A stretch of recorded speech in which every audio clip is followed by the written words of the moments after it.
Great. So welcome, everyone. My name is Father Charles Trujols. I'm the director of the Catholic Information Center. And I wanted to introduce to you someone who doesn't need introduction because she's so famous, Mary Eberstadt. And she holds the Panula Chair in Christian Culture here at the Catholic Information Center. And she's also a senior research fellow at the Faith and Reason Institute.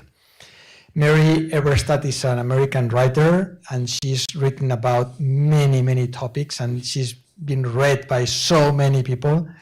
And she's written essays, novels. She's a frequent public speaker, and she's written these many nonfiction books, including How the West Really Lost God, and then a new theory of secularization. Then this one, Adam and Eve after the pill, paradoxes of the sexual revolution, and many other books. And she's very interested, Mary Eberstadt, in questions concerning the philosophy and culture of Western civilization. And her books have been translated, and also her essays and articles in so many different languages. And she's going to introduce Father Sherbrooke just in a minute, but help me to welcome Mary Eberstadt.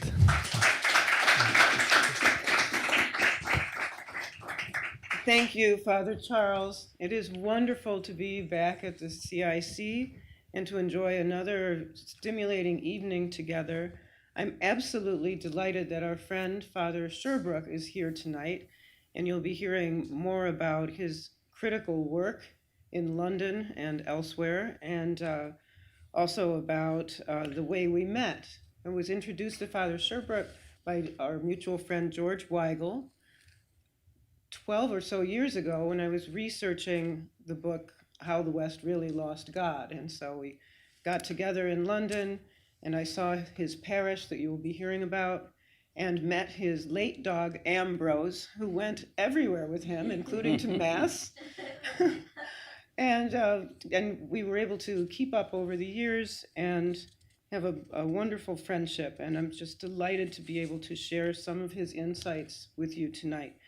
So to his official introduction, Father Alexander Sherbrooke was born in Dorset, England, 5 miles from Lulworth Castle, where the first bishop of America was consecrated, namely Bishop Carroll.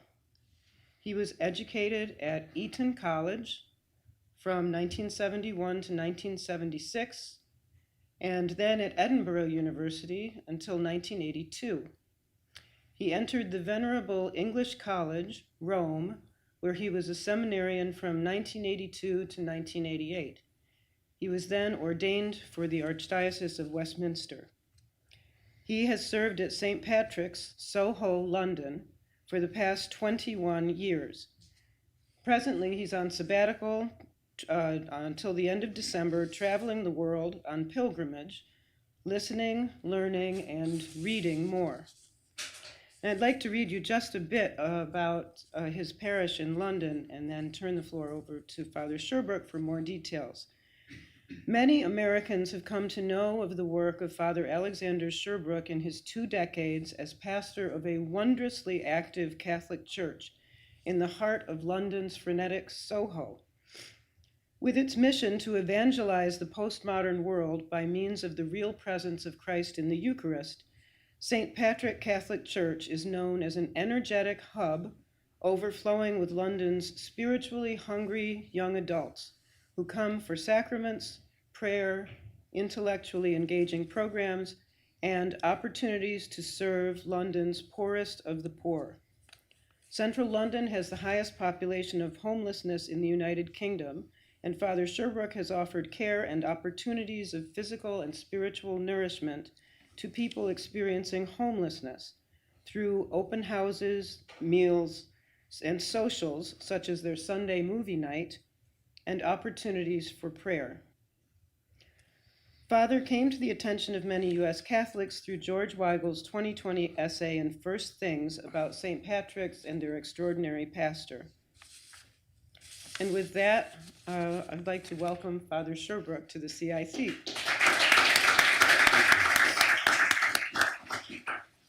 Would you like to tell us a little bit more about your church and include the detail about the unexploded bomb from World War II that's lodged in one of the pillars? With pleasure. Just for American friends, in the year 1534, the Catholic Church was effectively made illegal by Henry VIII. It has a slight time of resurgence under Queen Mary, but it remained an illegal activity until we were emancipated in 1826. However, in 1792, there was the first Catholic Relief Act, and in that we were allowed to establish the parish of St. Patrick's. So it's probably the first public parish in London after the dissolution of the monasteries. There were embassy chapels, however, before that, but it was a parish which served the poor Irish who came to London because it was part of the empire in great numbers. And it remained very much a outpost for pastoral and missionary endeavor to the Irish. And it had one or two wonderful moments in its history. Mary has spoken about the unexploded bomb in 1942 as part of Hitler's bombing of London. Most of the centre of London, the port area, was destroyed, and famously a bomb came through the roof of a church and it hit the ground and it didn't explode. I hasten to add it's no longer there, but it was seen as a sign of should we say, of God's protection of a church. But also at the same time, we were very graced by the continual presence over the years of Archbishop Fulton Sheen. He came to know the parish in 1927, Father Fulton Sheen as he was then, and a family befriended him, and he would come almost every year, and he calculated that he spent perhaps 6 months of his life at St. Patrick's in Soho, leaving aside the war years. He would often come over to go to Leuven in Belgium, where he studied, and he described himself as the unofficial curate of St. Patrick's, famously remarking how he was often the one who opened the church in the morning because the English clergy were slower out of bed than the American clergy. There's a beautiful story of a lady of a night that he met that through a conversation, she ended up as a contemplative nun at Tyburn, which is very significant for our story because from 1540 until 1670, thereabouts, that we had many Catholic martyrs, and those who were martyred in London were often imprisoned at the Tower of London and then brought through the streets of London to Tyburn, where they hung, drawn and quartered. For the purpose of politeness, I won't explain what that actually means in reality, but it was a wonderful disincentive to be a Catholic. Anyway, they were dragged down Oxford Street, which goes through the middle of the parish. And I often say to people that the parish and Oxford Street is washed with the blood of the martyrs. In fact, we have 5 blessed buried in a churchyard, no more than a stone's throw from the church. So it has that strong American connection, Fulton Sheen, that strong connection with the martyrs, but in a sense that's history. And Mary will probably ask me to reflect upon what that means for today and what is become a very secular post-Christian society. So I will take my cue. Father Sherbrooke, St. Patrick's is renowned as a holy, vibrant Catholic spot in the midst of a quintessentially worldly neighborhood. Your mission there amounts to a master class in how to build the faith amidst widespread secularization. Would you share some thoughts, please, about how you did it? What kinds of evangelization helped you to anchor that remarkable Catholic community? Well, your words are very kind, Mary. I mean, first of all, of course, it's an action of the Holy Spirit, and it's what God blesses. And we started the journey some 22 years ago, when I inherited this church, which was leaking and falling down and had no money in the bank, and in a sense, the diaspora of Catholics from the centre of London had been enormous.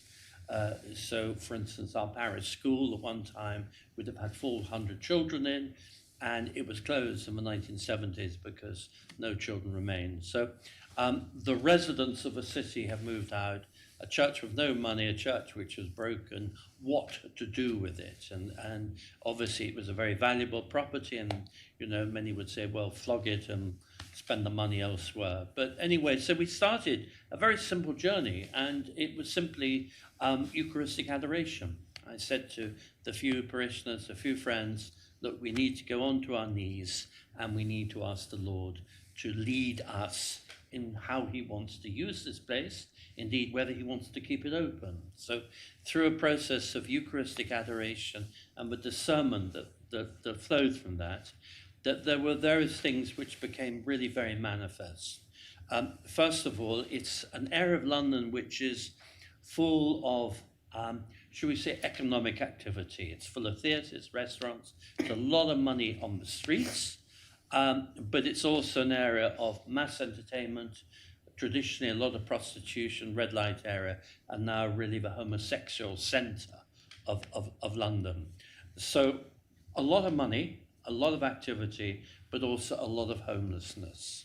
So we started very simply feeding people really just from our kitchen and cooking very simple meals, and that is now extended significantly.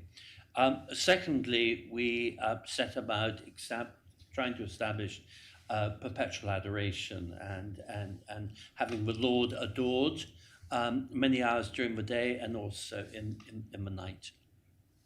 So that has remained.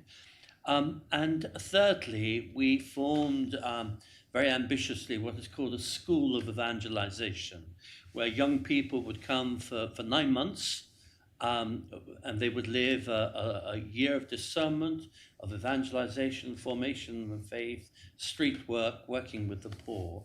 And that ran for about 12 years. And it was just a wonderful way to give young people the opportunity to engage more deeply in street evangelization, formation in the faith. And through that, other people were attracted and came to our talks and all that sort of thing. That's a little bit moved on now. We don't have that, but we do have a lot of other evangelization activities. So those three things are crucial.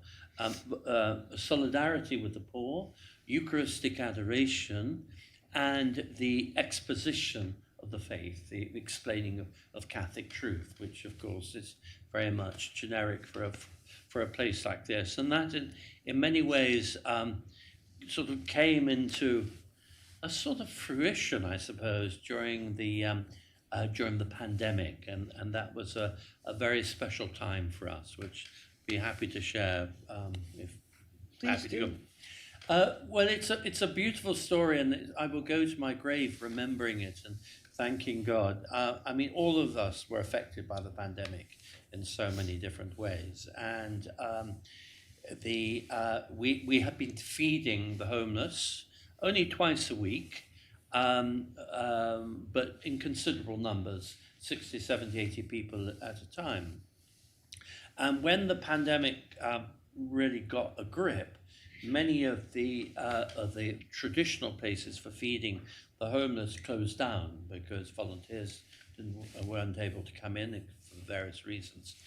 And the council approached us. The council is like the local authority for you, the authority, I presume it's Washington, I don't know. But anyway, so they approached us, said, look, we have a problem.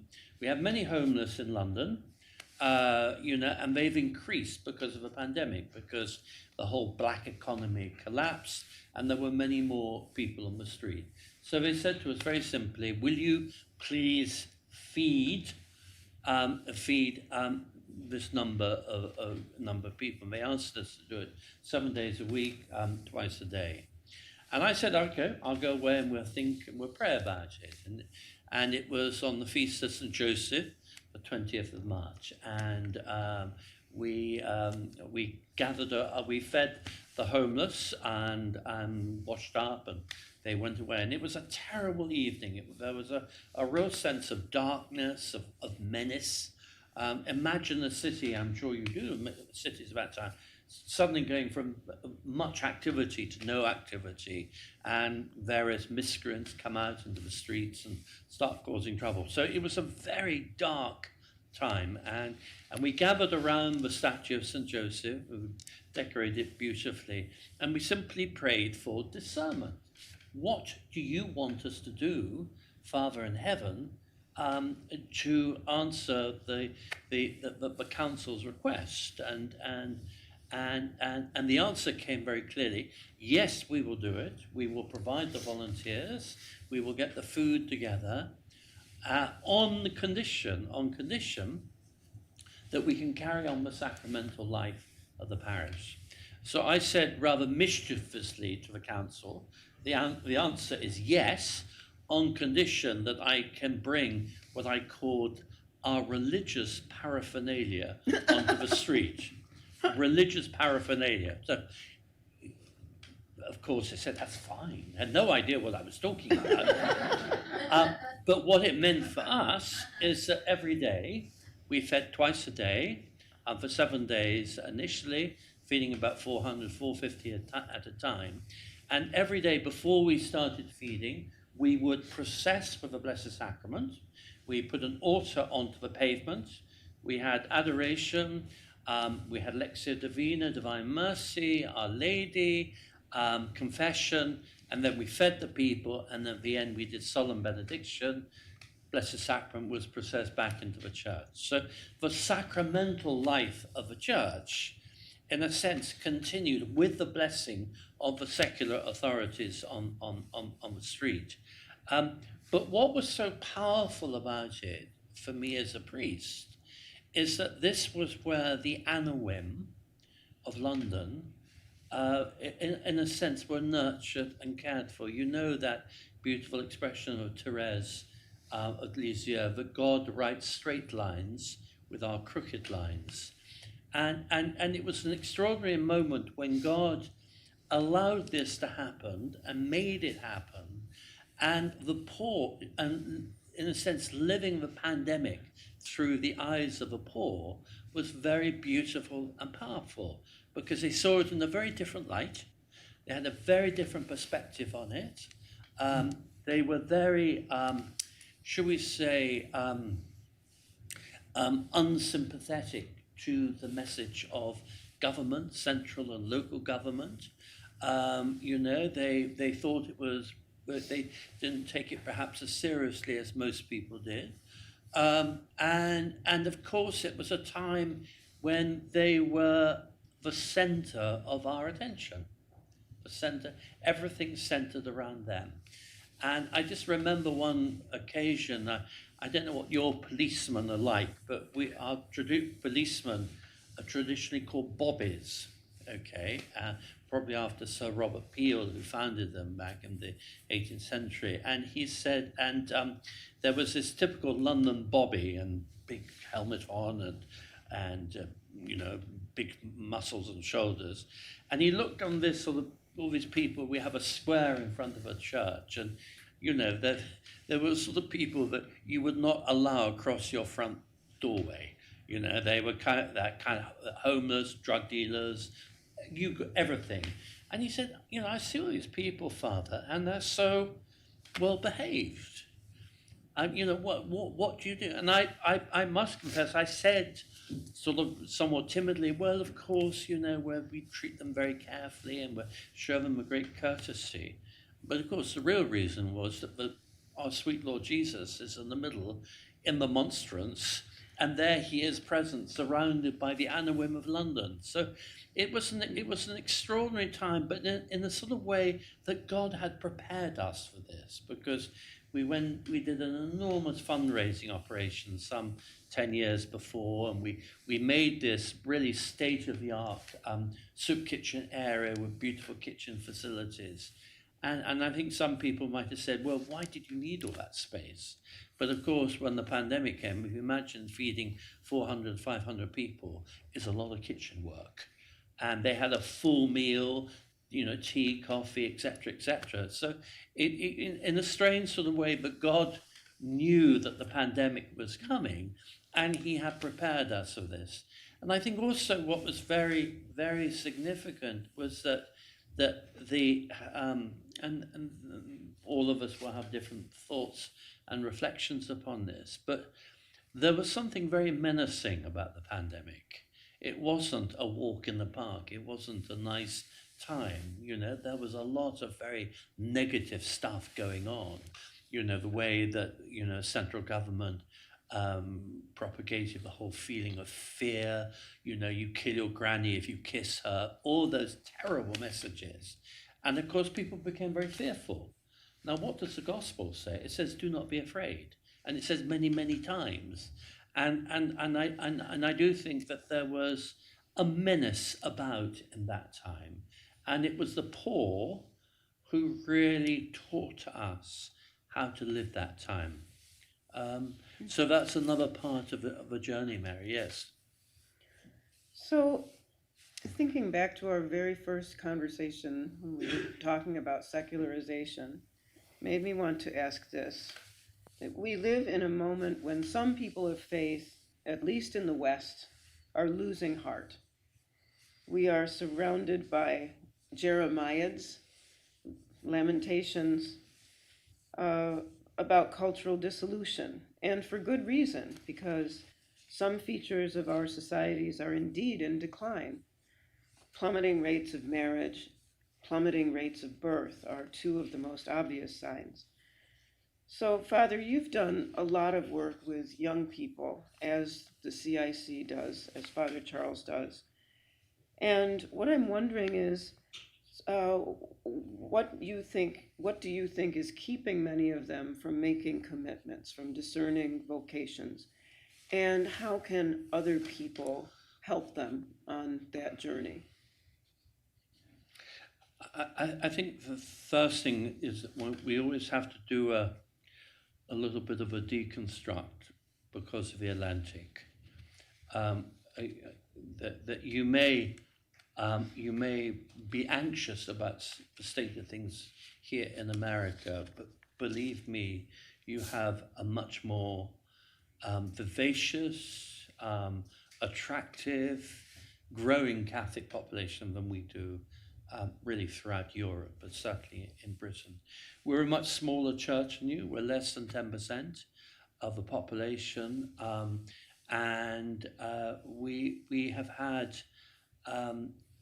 we have seen many signs of decline. Now, I'm not a bishop and I'm not the Pope, and I don't propose to have solutions.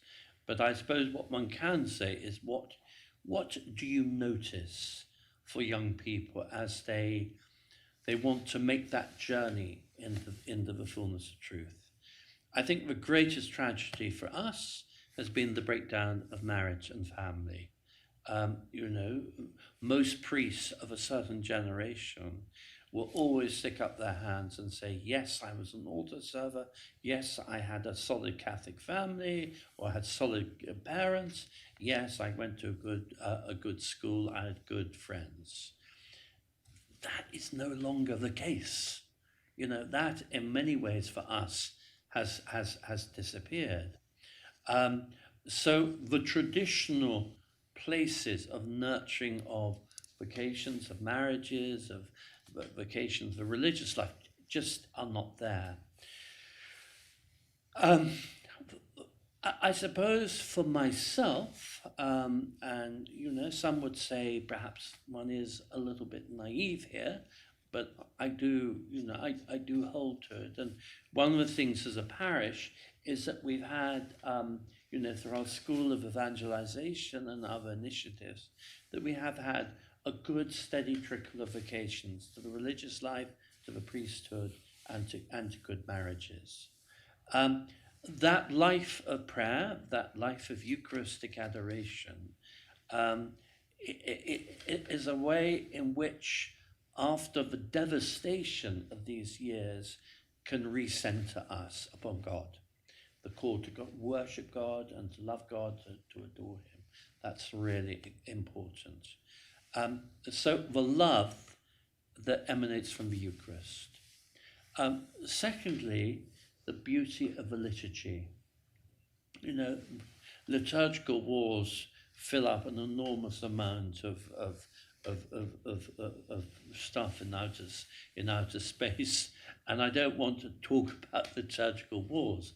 But what I would share is that in a very formless world, which is what we're living in, every structure is sort of shot through, and whether it is family or gender or marriage or professional qualifications or whatever, the way that the liturgy is celebrated with dignity and with beauty helps young people find a place where they can be secure, where they can pray, they can receive God's blessing.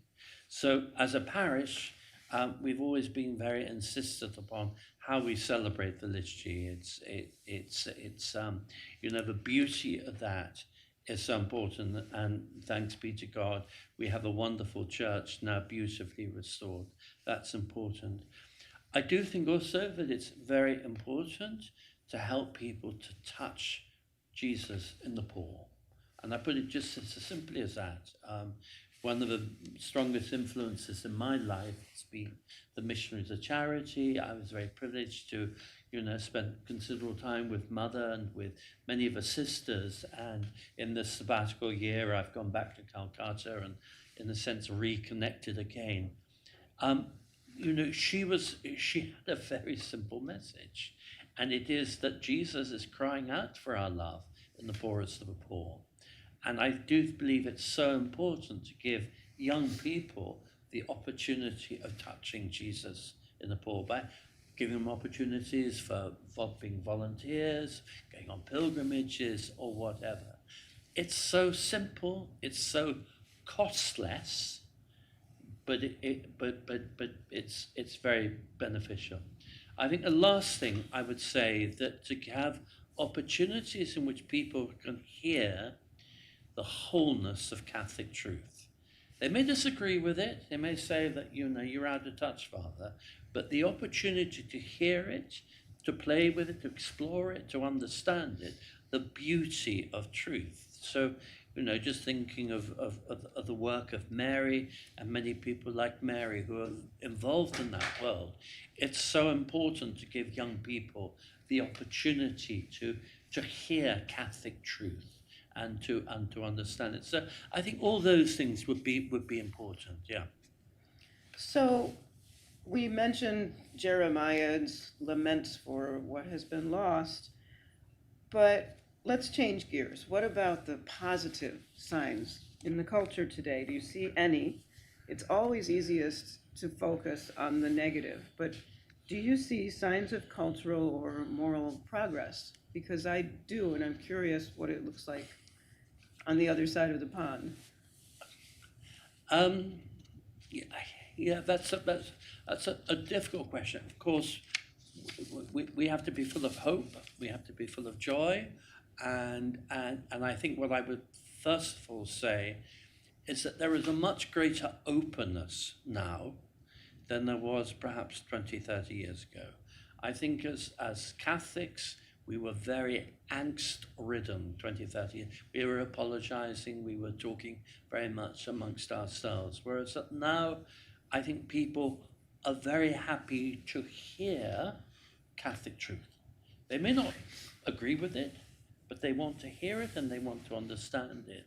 And one of the things that I find, particularly when we do street evangelization, and we do, if you're familiar with night fever, Night fever came out of World Youth Day in Cologne, and it's a very simple thing. It happens on a Saturday evening, and you have live music, you have adoration, a priest and confessional, and your young people often who go out 2 by 2 with candles to invite people to come into the church.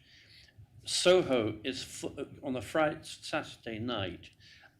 You don't need much imagination to see what you see. It's all there. Every kind of behavior known to man and woman. But people come into the church. They accept the invitation. Would you like to come in, light a candle? Do you want to talk to a priest? This is what we do here. And there is an extraordinary openness now, I think more than there was some years ago. Now, part of that is that people are so poorly educated in what we would call human anthropology, Christian anthropology, what it means to be a person. And I think that now is a time in which we can explain what we're about much better than perhaps we were able to do some years ago. So there's a greater openness. Yes, of course, there are certain lifestyles which are entrenched in law and all that sort of thing. So I think there's that there. The way of invitation is surprisingly attractive to people. Would you like us to pray for you? Would you like to come and visit the church? Would you like to, come and see the statue or whatever? So there is much more openness, I would say. But then the foundations of how people understand the world, so much of that is lacking. So there is an enormous amount of work to do in terms of catechesis and formation, but don't be depressed. Well, I think in the United States, there are several encouraging signs that were not nearly as visible, say, 10 years ago, and that don't necessarily apply to the British situation. But one of them is the explosive growth of homeschooling and classical education, which I really believe is going to change the leadership of this country down the road, because the children who are schooled in this way are going to be disproportionately effective in whatever field they choose. And so most of the parents doing this, of course, are religious, but more and more non-religious people who just want out of the toxicity of public schools are looking for these alternatives. And again, classical schooling, on which I'm no expert, has grown tremendously just in the last 5 years. 200 and some new schools have been established to try and teach virtue to young people. And that's a very positive sign, I think. Another one is more on the intellectual plane, but I think even in the secular press now, there is a sense that wasn't there 10 years ago, that certain subjects are now debatable. For example, the sexual revolution. Was it good? Was it bad? Having raised that question over 10 years ago, I know that there was omerta in the secular press about these kinds of thought balloons. The sexual revolution was a permanent feature of humanity and no one was to question it. Well, now even in Europe, you have secular journalists writing essays and books sometimes saying something has gone badly wrong with romance, something that we've done is really hurting us, maybe we should take a second look at this thing. That too I find very encouraging. And third is going back to a point you made about how we've had to learn better ways of defending ourselves in the public square. That's one thing that secularization is teaching us.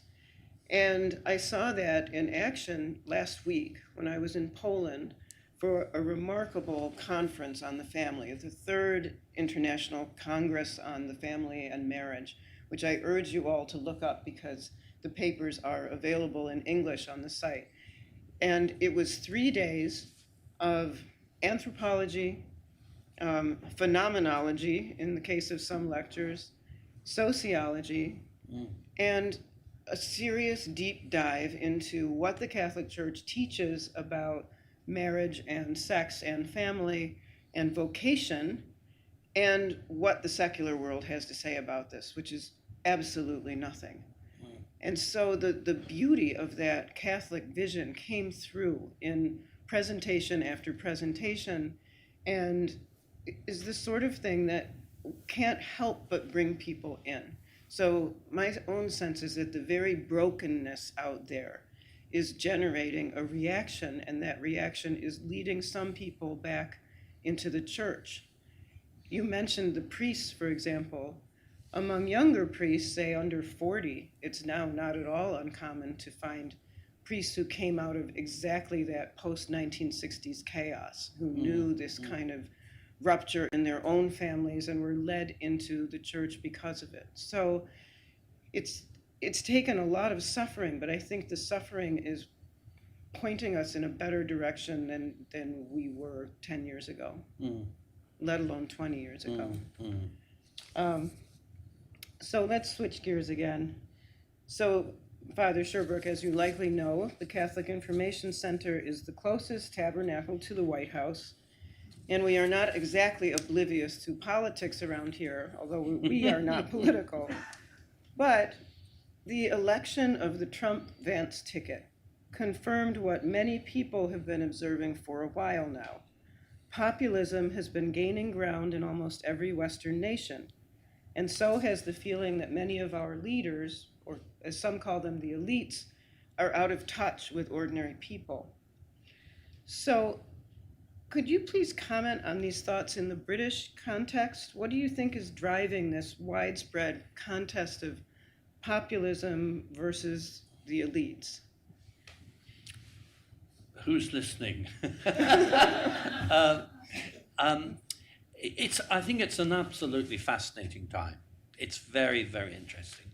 Particularly in America, I think there are almost more British people following American politics than Americans following America. We were obsessed with the election. We're a little bit behind the curve in that we had a conservative government for 14 years, and we voted in a government which is probably not dissimilar to the present regime. You know, it's left of center. It would have a strong sense of state control, state manipulation, and it would certainly have a strong secular agenda. Not that the Conservative Party is any better in many of these questions, but for instance, we are facing a vote on assisted dying, which many of the political pundits think will go through Parliament. It won't be decided by states. We don't have the same governmental system as you do.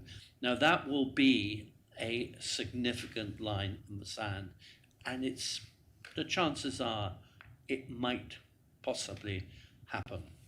So we're a little bit behind the curve, but what I think is very interesting, what is very happening, is that the last election, the Conservative vote in Britain split between the Conservative Party and the new grouping called Reform, which is basically the Brexiteers. If you remember, we had the Brexit referendum some 8-9 years ago, which was very much a movement of the people. The political class, the education class, the media class were firmly in favor of staying in the European Union. But it was very much a movement of the people, and people were intensely surprised at the time that the referendum went the way it did. In the same way as here in America, people were very surprised that President Biden lost. You know, the pundits were telling you that it was going the other way. I don't think our political class, our elite, really understand the sensitivities which are present in the majority of people. So just in these last few days in England, that we've had an enormous protest of the farmers, because what has happened is that this present government are proposing to effectively tax farmers so that little farmers will no longer be able to manage, and this is the end of traditional farming. And people are really angry. we didn't vote for this. Farmers traditionally have fed us, have kept us going during the First and the Second World War. And people are beginning to notice and beginning to say, well, those who have been in charge of us, do they really understand what is best for us? Now, this is a very interesting movement. You see it throughout Europe. You see it in Holland, you see it in Italy, you see it in Spain, and of course you see it here in America. Now, the difference here is that you have a political party, mainstream political party, that has articulated it clearly. In many of these other countries, it has to be emergent parties that are articulating it, and they have an electoral disadvantage before they can be voted into power. So I do think that's we are in a fascinating, moment. I mean, just give you a small case in point. You probably heard of Jeremy Clarkson, Top Gear, okay? One of our best exports to the world, okay? If he was to go into politics tomorrow, and people are suggesting he might, he could be a significant political force because he stood up with the farmers. Now, you might say this is really small beer with questions of Ukraine and Gaza and everything else. But you sense that something is happening. There's a beautiful line from G.K. Chesterton, his poem on when the British public, when they're awakened, and they do so with the roar of a lion. I wish I had the words with me, but there's a sense that, it's like a lion. He's fast asleep, he's very happy, but if you continue to poke him, when he wakes up, he's ferocious. And there is a sense of this at the moment. The big question, of course, is where is the church in this? Where is Christianity in this? Where is the faith? But it's not, you're not going to find a radical change in abortion laws, for instance. We have some of the most liberal abortion laws in the world. You're not going to see changes that, but you're seeing something else. I think it is about the family. I think it's about the marriage. There is a sense that these things are important. If we lose them, we do lose something. But in terms of what it means for us as Catholics, that's a big question. But I think what I would a little bit share with you, as here in America, is that this new administration is going to drop 1 or 2 nuclear bombs. I don't mean that in the military sense, but it's going to drop them around the place. And, certain established ways of being and talking and managing lives are literally going to be exploded. And there's going to be quite a lot of fallout. I think what is really important for us as Catholics is that we are ready to propose an alternative of what it means to be a human person, of what marriage is about, of what gender is about. These are essential questions to our faith, not just for us as Catholics, but just as part of the Judeo-Christian dispensation. And you can blow up the education department, which your new president might do, but what are you going to be left with? Who's going to pick up the pieces? What are you going to form? What are you going to speak of? And I think it's very important, particularly for those who are conscientized in this, to be able to have that alternative ready to propose. I mean, John Paul II, if you think about it, gave us this extraordinary theological corpus, the theology of the body, related to sexuality, marriage, the family. Much of the work that Mary has written so powerfully and beautifully about. But perhaps he didn't anticipate what we've been living through in these last 5-10 years in terms of the deconstruction of the human person. Did anyone talk about the changing of gender 10 years ago? No, it was a thing for, science fiction, if you like. But so John Paul II, in a sense, wasn't able to prepare us for that, nor was Benedict.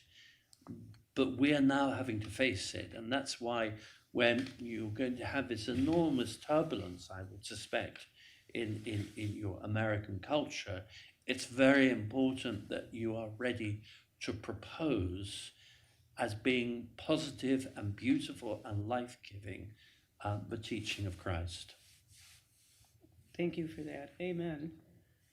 I just want to add a thought that our mutual friend Robert Royal put out there earlier this week. I recommend this column to you at the Catholic thing called A Different Kind of Listening. And in it, Bob conjectured something I thought was fascinating. He said, "I'm quite convinced that the populist movement in the secular sphere is going to bleed over more and more into the church as well." And what he's talking about there are the people in the church who may feel unheard or not listened to, the people who fill the vibrant parishes of Northern Virginia and Maryland, for example, with families who are looking for traditional Catholicism. So no need to comment. I just wanted to mention that thought to you since we were talking about populism. Now, you have been on sabbatical this year, traveling the world and working on a book. Can we get a sneak preview? Of course you can, yeah. I've been a priest for 36 years. I never thought of taking a sabbatical, and I thought of, and then it came into my prayer, and I said, I've got to go and ask my bishop, and I went to him and said, Father, I'd like to take a sabbatical of 12 months, and I'd like to go back to the parish. And he said yes to both. And all I can say is I'm so grateful for this opportunity, because it's been a wonderful experience, a wonderful year. I've traveled much, I've met friends, I've reconnected with people, couples that I've married, children I baptized. So it's been very beautiful in that. But I think the most foundational part of it, and if any of you are unfamiliar with this, become familiar. I was able to do the 30-day spiritual exercises of Ignatius Loyola, and actually came to South Dakota to do it. Was a wonderful director there, and I'd never been to anywhere like South Dakota before. All you can do is talk to the cows and the bison and get out of a terrible cold wind. But it was the most extraordinary experience, just on a personal spiritual journey, and I won't go down that rabbit hole, but I think what I would share in this whole journey, which Mary was a little bit part of, is that we have in the 20th century witnessed some of the worst genocides of history: Armenia, Siberia, Rwanda, the Balkan War, and it just goes on and on and on. And part of my sabbatical journey is to have gone to Auschwitz and Birkenau, and also to go to the killing fields in Cambodia, and to do so by way of a spiritual journey. But first, I went to Krakow and Divine Mercy, and John Paul II very deliberately took the writings of Faustina Kowalska and Divine Mercy and put it out there. And he saw it as being significant to explain, I think, human history, and particularly the 20th century. In other words, we can't grasp what we would call the mystery of evil unless God helps us to do it. Because we watch it on the television all the time, it passes us by. But until we allow the Spirit through Divine Mercy to walk with us, we do not understand fully and grasp what it's about. And just one small little thing, those who've been to these places might have noticed, and it was at Birkenau, and you got that very familiar facade to it, and it's still as it was. And in the middle of it is the famous railway line which goes in where all the people were brought in. And I noticed just close to this very nice suburban villa, and it was sort of beautiful trees, nice house, and it was looking directly onto the facade of Birkenau. And I thought, how on earth could you live in a place like this, carry on with your normal life, knowing that 3 million people have been executed in this place. And it's not to make a judgment of them, but the reality of our world is that we cannot engage with the mystery of evil. It's too much for us. We are in a sense that we're just suffocated by media, and we can look at Gaza, and we can look at Ukraine, and we can look at so many other things and say, well, what's for dinner tonight?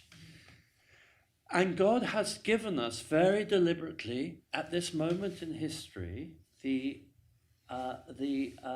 devotion of divine mercy. And John Paul II understood this, because remember, he lived through fascism and communism. He understood it most closely. I mean, 2/3 of his school group were executed within 10 years of leaving school. I mean, imagine that. You go to school, 2/3 of your mates are in a concentration camp or on the Russian front or whatever. So he understood it, and I think those of us who had the privilege of being close to John Paul II, particularly when he celebrated Mass, he was teaching us something about man's inhumanity to man, and how we need to take ownership of what has happened. Now, that's even before you get onto the debate of the sanctity of life in our time. We could be here for the rest of the evening. But I think that's been a real part of my journey. It's just a small thing. In Phnom Penh, I have a niece who lives there with her family, and we went to I think it's Camp 21 in the city of Phnom Penh. And some 20,000 people were executed there in 4 years. At the time, I was leaving school and going to university, footloose and fancy-free. And there we were having it's wonderful. We went to Phnom Penh, then we said, let's go and have lunch afterwards. And we sat there at a table, and we had the brochure of where we had just been. And this very nice young man who was serving us, had just been to Camp 21. Both my parents died there. And you think, what do you say? Can I have another orange juice? I mean, in a sense, to grasp the mystery of evil, and of course the mystery of salvation, I think it's a very important challenge for us.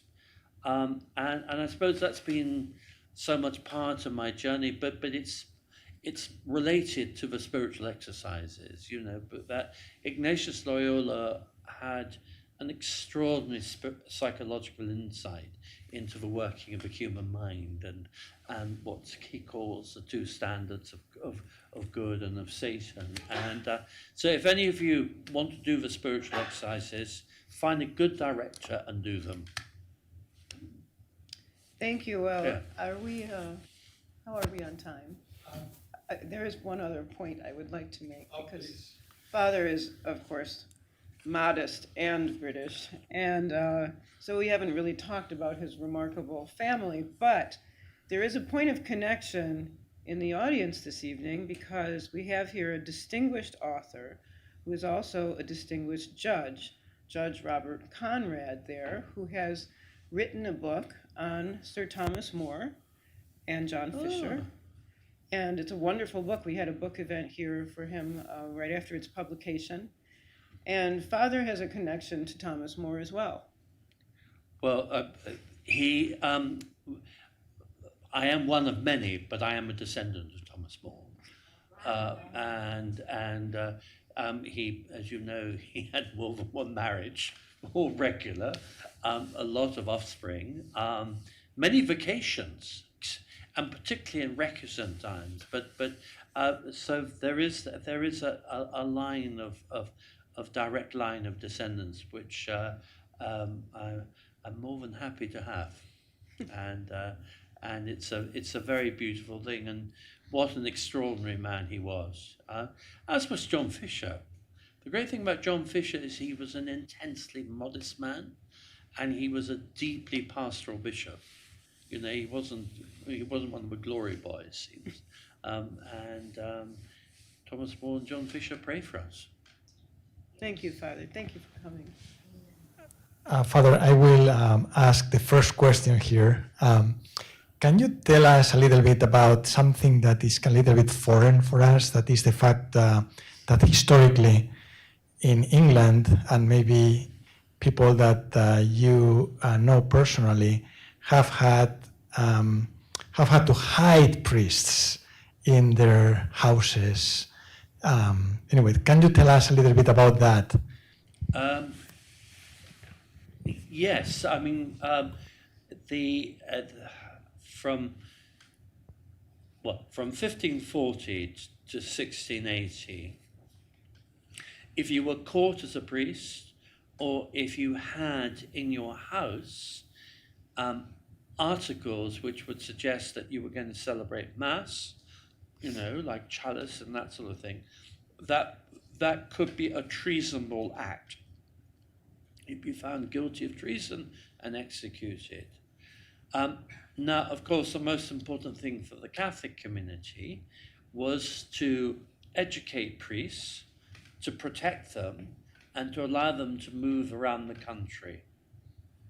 So it was no longer possible to form priests in England or in Scotland, and they went to the Low Countries, to Spain, to Italy, to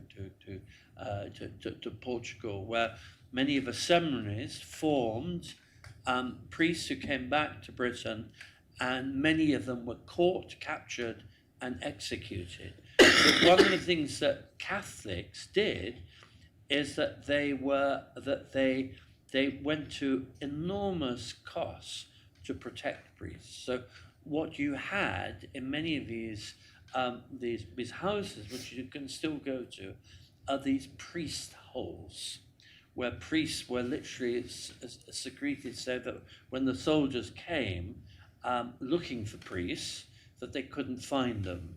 And for instance, in my mother's family home up in Scotland, there is this priest hole where they were protected, where they could be hidden away.